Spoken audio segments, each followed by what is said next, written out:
Bandwidth for First Updates Now is supported by AndyMark. Are you competition ready? Go to andymark.com and keep your team inspired. And by the Blue Alliance. Keep up to date on all live and archived First Robotics events and team stats at thebluealliance.com. First Updates Now is brought to you by viewers like you. Fun relies on the generous support of our fans in order to continue to keep creating content. Please consider donating, giving bits, or subscribing. Subscribe for a few bucks a month or for free through Twitch Prime. And don't forget that our subscribers get 5x chance to win on all giveaways.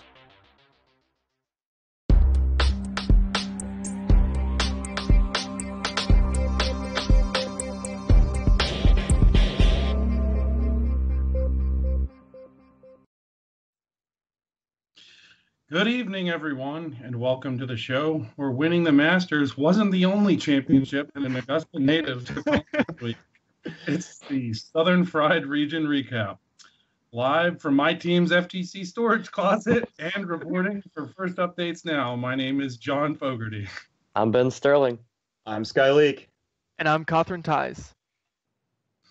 We just wrapped up the final week of competitions here in the Southern region before the Houston First Championship. We had two district champions wrap up with the Peachtree District Championship and the North Carolina District Championship. We also had the final two regional events in Texas finish up. That's forever this time, as they're now moving to the district. Rip. Let's talk about who took home some hard. 45 teams headed to the University of Georgia's Stegeman Coliseum to compete. Peachtree District Championship. We had a lot of exciting matches with really tight win margins, and we even had our second unicorn match of the season. I even got to watch some teams play Super Smash Brothers on the Stegeman Jumbotron thanks to the tournament recent Robotics Ben's team put on during lunch. This event really confirmed my theory. Each control the top of the rankings, as even our most elite Switch and Exchange robots were held down. 1102 Making Magic is the leader in a small group of very strong scale robots, also consisting of 4910 East Cobb Robotics, 1648 G3 Robotics, 4188 Columbus Space Program, and Team 6705 Wildcat 5E. Sadly, we had no multi-cube autonomous scale-capable robots successful at the event, but we did have a few multi-cube auto switch robots, teams like 6177 Atomic Robotic Dogs, 2974 Walton Robotics, and 3998 Redneck Robotics, if I'm not mistaken. The elite switch bots had a hard time seating high, but 4941 RoboBib, 4468 Fernbank Lynx, and 5109 Gladiator Robotics, along with a few others mentioned earlier, were all great Switch and Exchange at the event. Now, every single team at the event lost at least one match during the course of the qualifying rounds, and extra ranking points made a huge difference in the final rankings. The event had an auto-quest percentage in the quals close to 60%, and it 3 faced the Boston Currencies. At the end of qualifying rounds, my team, 1102 Making Magic, was able to seed first by the skin of our teeth. Two close matches in quals by 29 points and the other by 1 point. However, thanks to being a member of an alliance that achieved the single unicorn match and a climb score that was over 100 points higher than the second seed, 832 Oscar, we were able to come out on top. We selected Team 1648 G3 Robotics, as our data show that they were the most capable scale robot in the field alongside us, and that they had an autonomous that was favorable to our strategy. And we really liked how their cube placement was cleaner and faster than our other options. Being first seed can be hard, guys. I had no idea. In the second round, we picked up a legitimate steal, as the previous Einstein team with a center autonomous and a capable switch and scale ability was still on the board in 2415 Westminster Wildcats. This alliance was able to take on the quarterfinals at top of a single match, even when our team's elevator broke. And we had to play our second final match, cosplaying as a Switch exchange robot. Next moved on to the Mountainous Challenge of the semifinals, where we faced the toughest challenges yet, fourth seed Alliance, 4910 East Cup. Right? So you called this alliance the East Hot Links Alliance, combining those three names there. It sounds like a good hot dog brand, as he says. Not only did it match our scale auto, but it was also able to run synchronous two robot scale auto in the second match. The first match came pretty easily. The second match was close, and it came ahead and moved on to the finals to face 4188 Columbus Post Program, a festival champions team last year, 4189 the Chargers, and 4941 RoboBib. Unfortunately, an unscheduled battery ejection knocked out 4189, the captain of the Blue Alliance. It's actually pretty funny. Their battery's good 12 feet away from their robot. That happened in the first few moments of the driver-controlled period, costing them the match. This, coupled with another breakdown, forced them to substitute in a backup bot, Team 6471 Lee County High School Trojans. This new alliance partner would not make up for the lack of a scale robot, though. And so the Red Alliance was able to compete the playoff sweep. Congratulations to Ms. Debbie Kaufman from Team 2974 Walton Robotics for winning the Woody Flowers Award. She is amazing. She's fantastic for the whole district, not just that team. Congrats to Team 1002 Circuit Runners and 4468 on their Engineering Inspiration Award wins. And congratulations to 2974 Walton Robotics and 1311 Kell Robotics on their Chairman Award wins. Both of them have won that award over 7 years now. One of them have won it over 9 years in a row now. It's crazy.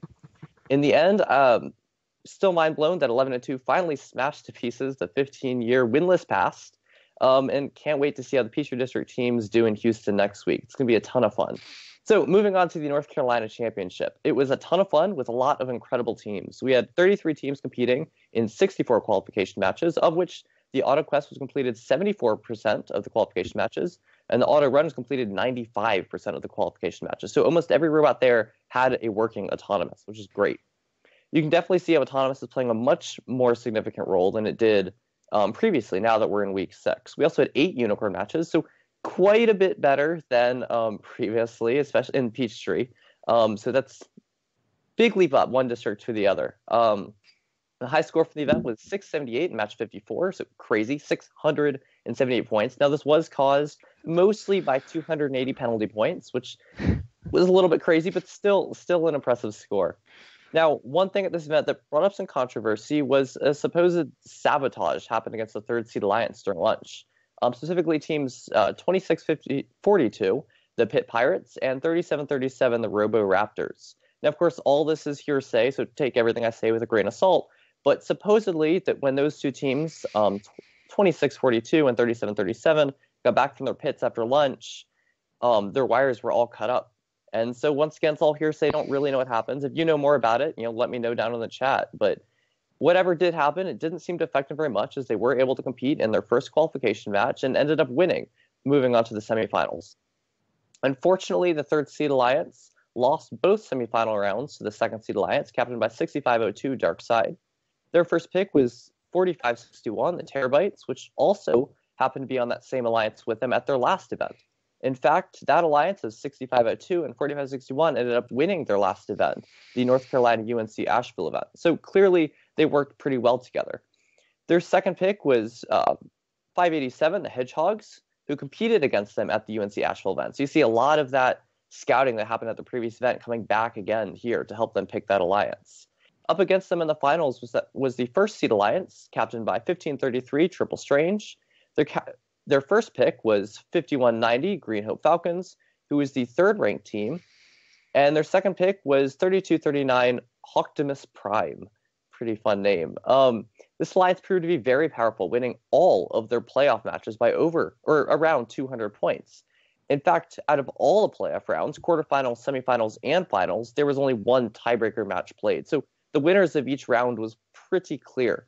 In the end, the first seed Alliance took home the win, giving 1533 Triple Strange their third winner blue banner for the season. Taking home the Chairman's Award was 3506 Yeti Robotics, with Engineering Inspiration going to 2682 Boneyard Robotics, and Engineering Inspiration also going to 5854 Glitch. Also, the Rookie All-Star winner was 6888 the Cavagears, And huge congratulations to all of those teams who won and all of the teams moving on to the first championship in 2 weeks, or, well, more like a week and a half. Can't wait to see all of those teams there. How is Lone Star South, Sky? So, I would like to thank all the teams at Lone Star South for being prime material for lame puns. I love you guys. All right, 30 teams saw the final running the Lone Star South Regional before Texas goes full steam ahead into districts in with 70 matches.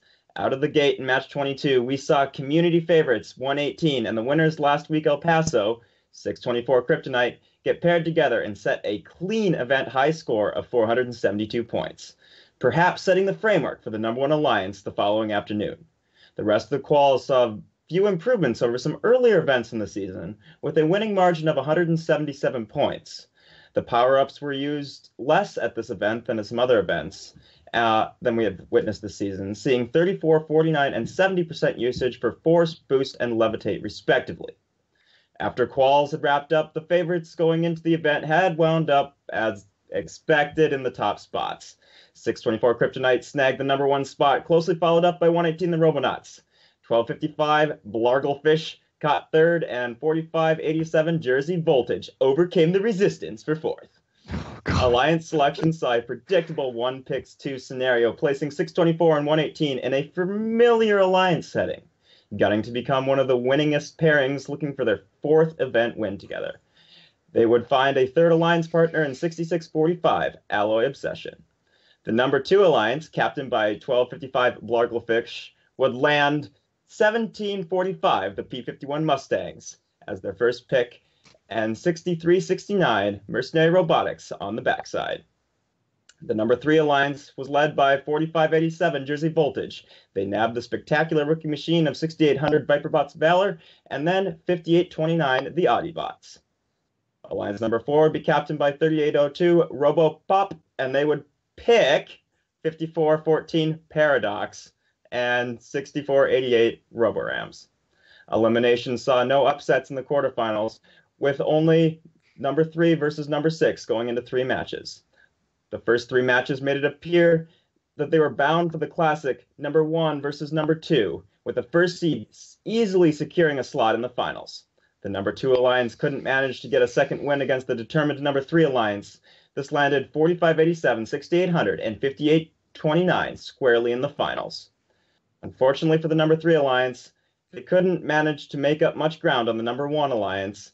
4587 Jersey Voltage had some issues with their lift, which severely hindered the speed of their cube placing ability in Finals 1. After some rapid repair over the field timeout and a timeout called by the number 1 alliance, they were ready to jump back into the arcade. The second finals match saw the number 1 alliance take the win, marking a historic win streak for 118 at Lone Star, further solidifying the event win percentage between the two teams, 118 and 624 Kryptonite. Picking up the Engineering Inspiration Award was 3103 Ironclad. Rookie All-Star went to 7312 T3, and Chairman's Award went to 5414 Paradox. What's the lowdown on Alamo, Catherine? Yeah, so Alamo really sent off Texas Regionals with a bang, giving us a really exciting event as we close up and we move, start moving into champs into the 2019 season with the change to districts. So let's just jump right into alliance selections, where we really saw an interesting stack up of robots with Spectrum, 3847, one of the most well-known teams in first, with just really prolific with the amount of resources they've put out there. We saw them really leading the charge in competition too, as they're sitting at first seed. Now they got to scoop up Team 3481, the Bronkbots, who were the second seed, and Team 5726, the Roombots.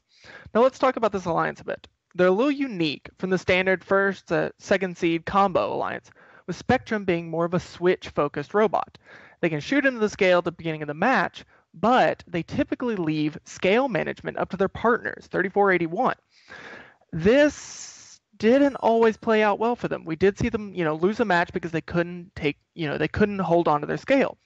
But with Spectrum on switches, Bronkbots on scale, and the Roombots really filling up the vault, this first seed alliance really played and looked a lot more well-rounded and played sort of differently than you usually see from a first seed, second seed stack up. So it's really interesting to see the rest of the event sort of form around this kind of unique alliance and deal with that really powerful offensive threat. So moving into elims, what was really determining who won matches was who got the scale first. We saw quite a few robots really having difficulty playing on that, the scale that was tipped against them, and that really that set the stage for most of eliminations. So this gave the quick scoring shooter bots like 3847 and 4063 Tricks Are for Kids, which is still one of my favorite robot names in Texas. That really gave teams like that an edge when they could just get the scale tipped in their direction faster. Now, as we moved through the quarters. It was a pretty standard. Red was beating blue every time, except the fifth alliance took down the fourth. But we get into the semis, and we saw the third seed alliance, 55-72, the Rossbots, 59-86, the Iron Fangs, and 42-19, the R4 Robo Raiders. They actually took down the second seed in the limbs after just a few matches of long, sort of drawn out running attrition. And it was really interesting to see that typically where we had that edge given by the faster scoring robots, that got taken down by the third seed. But moving to the finals, the Red Alliance was able to keep just ahead of the Blue Alliance, despite some really impressive defense by the Iron Fangs. Usually you see that third robot playing the defense, holding that defense role. But this time we saw some really impressive defense out of the first pick robot. But Red Alliance able to keep just ahead. Blue Alliance was able to take it to 3 matches, but it was a really exciting win for Spectrum, the Brunk bots, and the Room bots. So, moving to the award side of things. Chairman's, 3481, the Bronc bots. Take home the event win and the chairman. So spam that gold cling bling in the chat. Let them know how impressive of an achievement that is. Also, really interesting, Engineering Inspiration went to 6357, Spring Constant, which is a second-year team. They were rookies last year, and they're already winning Engineering Inspiration. That is so impressive. Plus, they have an awesome name. Their avatar is K, Spring Constant. It's just well thought out. I love it. It's funny. It's a pun. Gosh, they're one of my new favorite teams, after watching this event. And then Rookie All-Star went to Team 7063, Wagner T-Stem. So it was a really exciting end to sort of the era of, Texas regionals. Texas has always been one of the really exciting, regions to watch. Really great matches, really powerful teams. And as they wrap it up, they wrap it up with a great event. So I really got to enjoy seeing these teams play and really got to enjoy seeing sort of the end of the standard competition season, especially for us. So, Southern Fried regionals and districts are over. Champs is on everybody's mind. Ben, what have we got to look forward to? How's everybody preparing for champs? Well, the craziest thing to prepare for champs is, of course, shipping your robot. It's always hard letting go of your robot for a couple days, completely having no control over it for just a couple days as it ships the championship. And most people are pretty fearful for what happens during that trip. Is your robot going to show up there safely? Is it going to get lost? What's going to happen? So we have a picture from 2006 of team 499s, I can talk, I promise, robot after it got crushed during the shipping process. It's a little bit crazy, a little bit scary, especially if that's your own robot. I'd hate for that to happen for my robot. You can almost not even tell it is a robot. It's a little bit crazy. And so because of that, a lot of teams are taking precautions. There it looks like something a little bit too heavy is put on top of their crate, crushing it. And so a lot of teams are taking some pretty interesting, solutions to this problem. For example, team 348, the RoboHawks, turned their crate into a giant wedge of cheese to keep stuff from being stacked on top of it.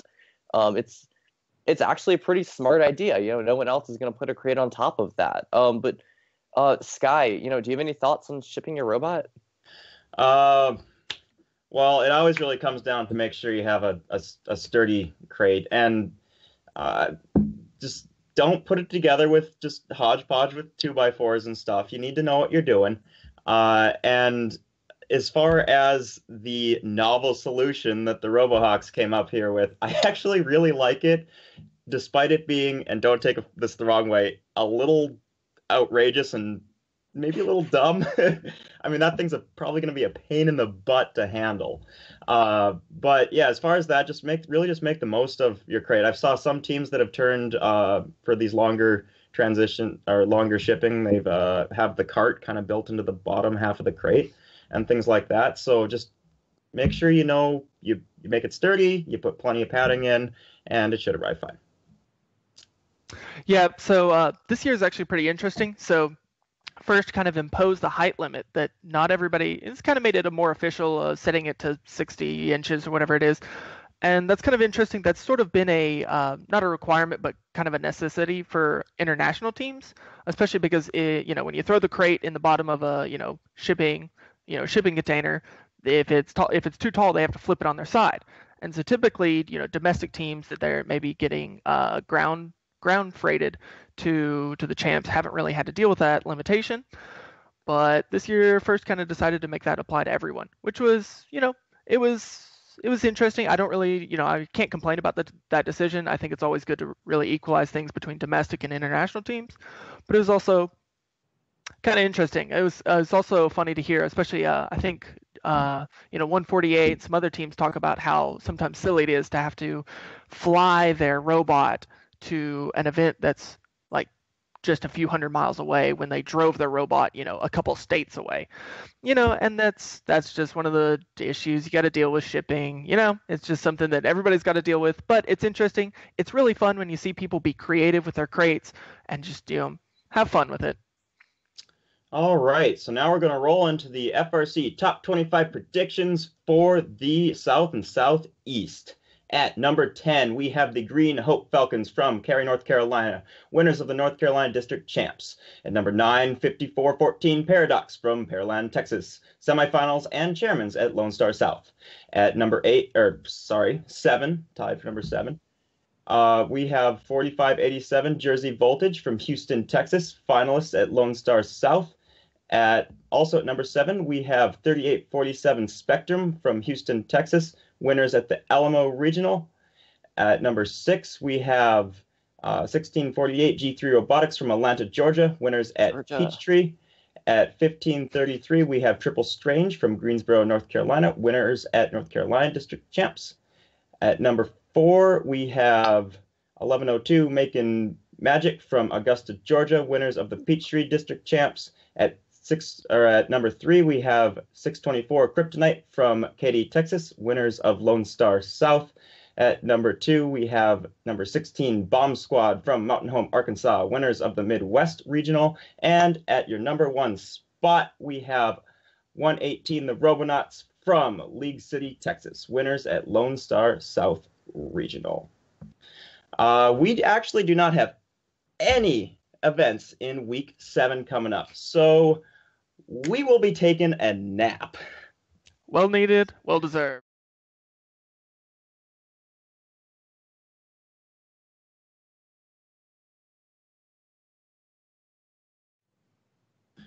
Thank you, everyone, for joining us this evening. If you want more First Robotics in your life and like what we do, all that we ask is that you let others know about the show, and this is the place to go to get more of that robots.